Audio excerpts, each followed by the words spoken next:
Hello, Nick Park here from Evangelical Alliance Ireland, and this is our weekly message. It's Friday, but Sunday's coming. Back in May, EAI got together with Evangelical Alliance in Northern Ireland for a very special gathering. We got together church leaders from different denominations and movements all over the island of Ireland, and we got people together to build new relationships with older, long-established legacy churches, new churches, ethnic churches. We got people together in the same room to discuss church growth, church planting, but also where churches are declining and struggling, and how collaboration between older churches and younger churches can really advance the cause of the kingdom of God. It's a very exciting event, and I'd like you just to get a feel of what was going on there. And so we've recorded a little discussion with myself and Olga from Evangelical Alliance Ireland, and David Smith and Laura Coey from Evangelical Alliance Northern Ireland. So I'd like you to listen in as we discuss our reflections upon that event held in Drogheda Presbyterian Church back in May. Hi, David and I are joined today by Nick and Olga from EA Ireland, and we've just been discussing our event that we had in Drogheda on embracing change in the church in May. I just felt that it was a really significant day. We shared together, we listened together. I think getting into groups and chatting together was really significant. And it was great to have so many people from different churches, different denominations, different cultures, different backgrounds, uniting together as we talked about change in the church. One of the things that I really enjoyed doing was presenting the section on growth and church planting. And we heard from Steve Vaughan from the Dublin Church Planters Collective, and also about people that are involved in church growth, both rurally and in urban settings. And I just thought it was great hearing the different stories, and that there wasn't like one size fits all, but there was this great emphasis that growth is happening and churches are being planted. Yeah, it struck me that it wasn't just the newer denominations, it was some of the sort of heritage denominations were planting churches as well. And also, as you mentioned, urban rural, that just how different the context can be, and yet there was a lot of similarities and lessons could be learned. And also then at that point as well, just the sense that there wasn't competitiveness in the room. There was a real sense of wanting to work together and share knowledge and share information together to serve God.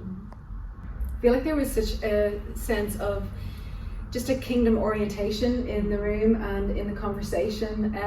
In the second section, which I know that David led, and he'll probably share about that, Barry Ford shared on just our alignment with our local church and our sense of if we're more aligned to our local church in a dogged way more than the kingdom, that can be indicative of idolatry. And I felt like that was a really powerful thing to share in the space, just that our primary devotion is to the Lord, and wherever he sees fit to place us in different seasons and whatever fields we're in. I really appreciated that kingdom perspective on the day. Yeah. Well, the section I read was around church closures and decline, and it had the real potential to be a real low point in the day, I suppose, because we're talking about closing churches. But actually, I think it surprised everyone, myself included, in just the how powerful some of that was. So we had the former president of the Methodist Church in Ireland, John, was sharing, and Barry, who's in the Church of Ireland, and just their openness, their honesty, how encouraged they were, despite closing and merging a lot of churches. They were seeing green shoots emerge, and I was just really encouraged by their faithfulness and their honesty about what was going on at the moment. I think for me that section was great because we, particularly for those maybe from newer independent churches, new expressions of church, we were hearing about some of the things that the time-honoured legacy churches are really facing. That, for some of these older churches that are being closed, some of them there's been real heroic witness and sacrifice that has gone on. Because I think it's really important that we try and find ways that something can continue out of that into the future, but not in the sense of, well, this has failed, so we'll go in and do better, but more, a passing of the baton and taking it on to a new step while acknowledging what has gone before. Mm-hmm. I think the hunger for the gospel and for the lost came across as well.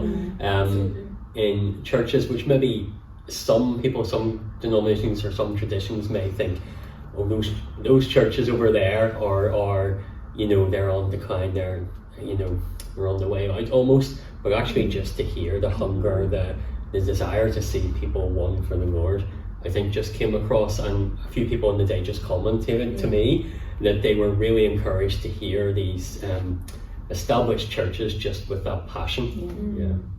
That's brilliant. I think that came across as well in the third segment of the day on collaboration. So I had the honour of facilitating that, but there was lots of different conversations in that one, and being from a more established church, making space for a new expression that was from a different ethnic background. That was really beautiful to see, and that conversation in collaboration made space as well for input in terms of working interculturally, working in different spaces with new expressions of church, like house church and the more established church, and also considering how we might make space for churches that really connect with the demographic of the space the church is being planted in, like Tim shared from Wales with the Welsh speaking churches.